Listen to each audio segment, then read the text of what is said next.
Hello all. Today we are going to see about active and passive voice. In this part 2, we saw about the formats of the active and passive voice for the 8 tenses. 8 டென்சஸ்க்கும் basic rules அந்த sentence ஆக்டிவில் எப்படி இருக்கும், அப்படி இருந்தால் பேசிவில் எப்படி மாற்றணும் அப்படிங்கிறதுக்குள்ள key டேர்ம்ஸை மட்டும் பார்க்க போகிறோம். ஸோ ப்ரெசன்ட் டென்ஸ் அப்படின்னா வெர்ப் ஒன் அல்லது வெர்ப் ஒன் கூட எஸ் அல்லது இஎஸ் ஆட் ஆகியிருக்கும் சென்டென்ஸில். மேபி அந்த வேர்டு வந்து ஈட்டாக இருக்கலாம், இல்லை ஈட்ஸாக வந்து இருக்கலாம். அப்படி இருந்துச்சுன்னா நம்ம அந்த சைடு மாத்திரம்ல பேசிவில் அதில் உள்ள ஃபார்மேட் என்னென்னா ஆப்ஜெக்ட் ப்ளஸ் இஸ் அல்லது or plus verb 3 plus by plus S. இப்போ இதில் அந்த 8 டென்சஸ்லையும் பாருங்கள், 8 டென்சஸ்லையும் object verb 3 plus by plus S underline பண்ணியிருக்கேன்னா அது எதுவுமே மாறாது. அந்த object plus verb 3 plus by plus S வந்து மொத்தமாக இருக்கிற 6 டென்சஸ்லேயும் மாறவே மாறாது. ஸோ நீங்கள் எதை மட்டும்தான் மாற்றுறீங்க, ப்ரெசன்ட் டென்ஸ் வெர்பு கூட எஸ் அல்லது இஎஸ் மட்டும் ஆட் ஆகி இருந்துச்சுன்னா, இல்லை வெர்போன் மட்டும் இருந்துச்சுன்னா நீங்கள் இஸ் அல்லது ஏர் மட்டும் ஆட் பண்ணுறீங்க.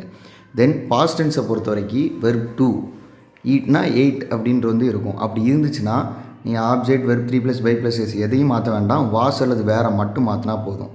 தென் future tense will plus verb 1, அதாவது வில் ஈட் இதே மாதிரி வந்து சென்டென்ஸில் இருந்துச்சுன்னா நீங்கள் எதை மட்டும் மாற்றினா போதும், வில் அல்லது ஷேல் யூஸ் பண்ணிவிட்டு ப்ளஸ் பி அப்படிங்கிற கீவேர்ட் பி கீவேர்டை மட்டும் யூஸ் பண்ணால் போதும். Object plus verb 3 plus by plus S அப்படியே இருக்குது. ஃபஸ்ட்டு 3 பேசிக் டென்சஸ்லேயும் நீங்கள் இஸ் அல்லது ஆர், இல்லை வாஸ் அல்லது வேர், இல்லை வில் அல்லது ஷேல் ப்ளஸ் பி இதை தான் வந்து மாற்றுவீங்க. தென் கண்டினியூஸ் டென்ஸ் அப்படின்னா ப்ரெசன்ட் கண்டினியூஸ்னால் எப்படி இருக்கும், ஆம் இஸ் அல்லது ஆர் மூணில் ஏதாவது ஒன்று வந்து ப்ளஸ் வெர்ப் 1 ப்ளஸ் ஐஎன்ஜி இருந்துச்சுன்னா அதை ப்ரெசன்ட் கண்டினியூஸ்னு சொல்லுவோம். ஃபார் எக்ஸாம்பிள் இஸ் ரீடிங் அப்படின்னு இருக்குன்னா சென்டென்ஸில் அது வந்து ப்ரெசன்ட் கண்டினியூஸ். ஸோ அப்படி வந்துச்சுன்னா இதுலேயும் same object plus verb 3 plus by plus எஸ்ஸை மாற்ற போகிறது கிடையாது. ப்ரெசன்ட் கண்டினியூஸ்னால் சென்டென்ஸ்லேயும் ஆம் இஸ் ஆரில் ஏதாவது ஒன்று வந்து ப்ளஸ் வெர்ப் 1 ப்ளஸ் ஐஎன்ஜி இருக்கும். இங்கே பேசிவாக மாற்றும் போது நீங்கள் என்ன ஆட் பண்ணுவீங்கன்னா அதே ஆம் இஸ் ஆர் பாக்ஸ் பண்ணி உங்களுக்கு ஹைலைட் பண்ணி காமிச்சிருக்கேன். ப்ரெசன்ட் கண்டினியூஸில் ஆம்எஸ் ஆர் இருக்குது அப்படின்னா ஆக்டிவில், பேசிவ்லேயும் ஆம்எஸ் ஆர் இருக்கும். ப்ளஸ் பீயிங் அப்படிங்கிற கீவேர்டை மட்டும் ஆட் பண்ணுவீங்க, பிஇஐஎன்ஜி பீயிங் அப்படிங்கிற கீவேர்டை மட்டும் கண்டினியூஸ் டென்ஸ்க்கு ஆட் பண்ணுவீங்க. அதே மாதிரி பாஸ்ட் கண்டினியூஸ் பார்த்தீங்கன்னா வாஸ் அல்லது were plus verb 1 plus ING இருக்கும் சென்டென்ஸில். இப்போ ஃபார் எக்ஸாம்பிள் வாஸ் ரீடிங் அப்படின்னு இருக்குன்னா அது வந்து பாஸ்ட் கண்டினியூஸ். ஸோ அப்படி இருந்துச்சுன்னா பேசிவ் ஃபார்மில் வாஸ் அல்லது வேர் அதே மாதிரி இங்கே இருக்கிற மாதிரி ஹைலைட் பண்ணியிருக்கேன், பாக்ஸை வச்சு பாருங்கள். இங்கே வாஸ் அல்லது வேர்னா அங்கேயும் வாஸ் அல்லது வேர் தான் வரும் பேசிவ் வாய்ஸ்லேயும். ஸோ ஆப்ஜெக்ட் ப்ளஸ் வாஸ் அல்லது were plus being plus verb 3 plus by plus S அப்படிங்கிறத வந்து ஆட் பண்ணுவோம். ஸோ 2 கண்டினியூஸ் டென்ஸ்லேயுமே பாக்ஸ் பண்ணியிருக்கிறத பாருங்கள். ஆமிஸ் ஆர் வந்துச்சுன்னா பேசிவ்லேயும் ஆமிஸ் ஆர் தான் வரும். ஆக்டிவில் வாஸ் அல்லது வேர் வந்துச்சுன்னா பேசிவ்லேயும் வாஸ் அல்லது வேர் தான் வந்து வரும். தென் 3 பெர்ஃபெக்ட் டென்ஸ் இப்போ பார்ப்போம். ப்ரெசன்ட் பெர்ஃபெக்ட் அப்படின்னா ஹேஸ் அல்லது ஹேவ் ப்ளஸ் வெர்ப் 3 இருக்கணும். ஃபார் எக்ஸாம்பிள் ஹேஸ் ரீட் அப்படின்னு இருக்குன்னா அது வந்து ப்ரெசன்ட் பெர்ஃபெக்ட். ஸோ அப்படி இருந்துச்சுன்னா 2 பாக்ஸ் பண்ணியிருக்கேன் பாருங்கள். அந்த இதில் ஹேஸ் அல்லது ஹேவ் அப்படிங்கிறதும் வரும், ப்ளஸ் வெர்ப் 3 அப்படிங்கிறது ஆப்ஜெக்ட் ப்ளஸ் ஹேஸ் அல்லது ஹேவ் ப்ளஸ் பீன் அப்படிங்கிறது கீவேர்டு பிஇஇஎன் பீன் அப்படிங்கிறது keyword plus verb 3 plus by plus S.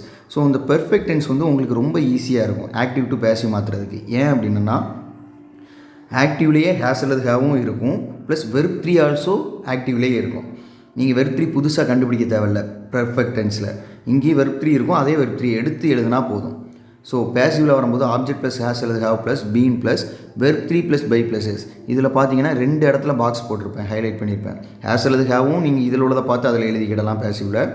Verb 3யும் ஆக்டிவில் இருக்கிறத பார்த்து பேசிவில் வந்து வெர்ப் 3 எழுதிக்கிடலாம்.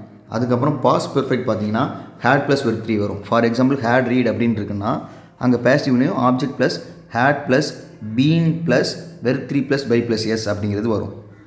ஃபியூச்சர் பெர்ஃபெக்ட் வந்தீங்கன்னா வில் ஹேவ் ப்ளஸ் வெர்ப் 3 வரும், will have read. So will have read அப்படின்னு வந்ததுன்னா பேசிவில் object plus will plus have plus been அந்த வில் ஹேவ் அப்படியே வரும். தென் பீன் ப்ளஸ் மட்டும் ஆட் பண்ணுவோம், plus verb 3 plus by plus S. So நீங்கள் லாஸ்ட்டாக பார்த்த அந்த பெர்ஃபெக்ட் டென்சஸில் பார்த்தீங்கன்னா வெர்ப் 3யும் ஆக்டிவில் இருக்கும், ஹேஸ் அல்லது ஹேவ் இல்லை ஹேட் இல்லை வில் ஹேவும் வந்து ஆக்டிவ் வாய்ஸில் இருக்கும். பேசிவில் அதை அப்படியே எடுத்து எழுதுவீங்க. அடிஷ்னலாக நீங்கள் பீன் அப்படிங்கிற கீவேர்ட் மட்டும்தான் யூஸ் பண்ணுவீங்க. ஸோ இதையும் ஃபஸ்ட் பார்ட்டில் போட்ட வீடியோவும் கம்பேர் பண்ணி பார்த்தீங்க அப்படின்னா உங்களுக்கு ஓரளவுக்கு ஆக்டிவ் அண்ட் பேசிவ் வாய்ஸ் வந்து ஈஸியாக அண்டர்ஸ்டாண்ட் ஆகும். தேங்க்யூ.